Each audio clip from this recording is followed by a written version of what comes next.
Bonjour, je suis Victor Noël, j'ai 15 ans, je suis fasciné par le monde vivant, la biodiversité. Je m'intéresse depuis à peu près toujours aux oiseaux. Les oiseaux, ils ont été pour moi, si je puis dire, une porte d'entrée pour me faire découvrir la richesse du monde vivant, me faire découvrir des gens passionnés qui tentent de faire connaître le vivant dans notre société, de faire en sorte qu'il soit le plus pris en compte possible. Mais les oiseaux m'ont surtout fait me rendre compte à quel point la biodiversité est bafouée, exterminée, saccagée par les activités humaines. Donc ma passion pour la nature m'a amené à me dire tiens, il faudrait peut-être que j'essaye à mon échelle de sensibiliser un peu sur le respect du vivant. Donc je remercie vraiment les éditions de Lachaud-Niestlé pour m'avoir proposé d'écrire ce livre qui s'intitule Je rêve d'un monde. Ici, je suis dans mon jardin et il y a encore 8 ans, on pouvait y voir une belle pelouse bien rase, pas d'arbustes, pas d'herbes hautes comme on peut le voir ici. Vraiment peu d'insectes, peu de flore, peu de faune en fait. Et donc, comme vous le voyez, j'ai réussi à convaincre mes parents de laisser plus de place aux sauvages, de laisser les herbes hautes, les mauvaises herbes comme on les appelle, les adventices, pousser librement. En fait, on peut y voir des chardons, des ronces, des orties, des plantes qui piquent qu'on n'aime pas d'habitude. La ronce, on l'appelle la sauvagine. Mais moi, j'ai décidé de laisser de la place aux sauvages. Donc ici, pour moi, il n'y a pas de mauvaises herbes, il n'y a pas d'espèces nuisibles, il n'y a pas d'insectes inutiles. Il n'y a qu'une biodiversité en fait où chaque plante, chaque animal trouve sa place dans ces quelques mètres carrés. Donc cet exemple de mon jardin peut représenter l'idée générale de mon livre, celle de laisser plus de place aux sauvages, d'apprendre à cohabiter avec le vivant qui nous entoure et de changer notre vision sur les autres espèces vivantes. Laisser plus de place aux sauvages dans nos jardins, mais aussi plus globalement à l'échelle de notre société, c'est pour moi apprendre à cohabiter avec le sauvage qui nous entoure, délaisser les idées reçues à son sujet, apprendre à le connaître, limiter au maximum l'impact que l'on peut avoir sur le monde vivant.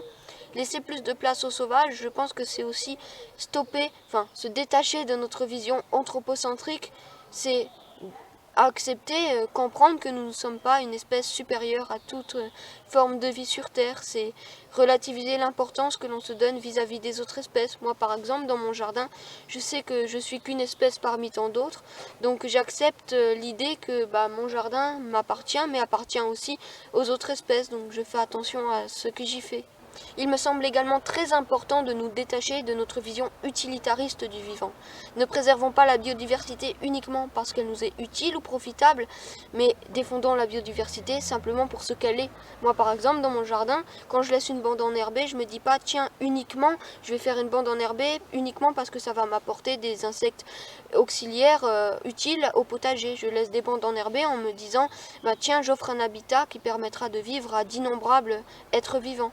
Si les écosystèmes s'écroulent, on s'écroule avec, c'est un fait. Et je pense que tout le monde l'a à peu près compris. D'ailleurs, c'est un des arguments principaux qu'on entend lorsque l'on dit qu'il faut à tout prix préserver la biodiversité.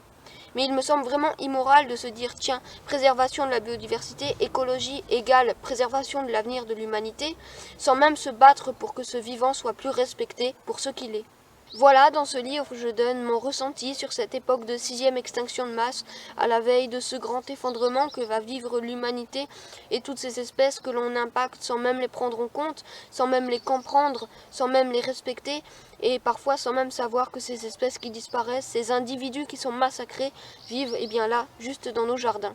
Il faut maintenant bousculer nos habitudes, repenser notre société dans son entièreté et surtout comprendre que notre société est arrivée dans une impasse. C'est donc cet engagement pour la préservation de la biodiversité que j'essaye de partager dans le livre à travers, par exemple, mes premières émotions naturalistes, l'organisation de la marche pour la biodiversité, mon engagement associatif, comme par exemple la protection du busard cendré, mon changement d'alimentation. Je parle également de sujets qui font débat comme les pesticides, la chasse, l'agriculture conventionnelle. Vous y trouverez également des photos que j'ai prises ici, chez moi, ou un petit peu plus loin.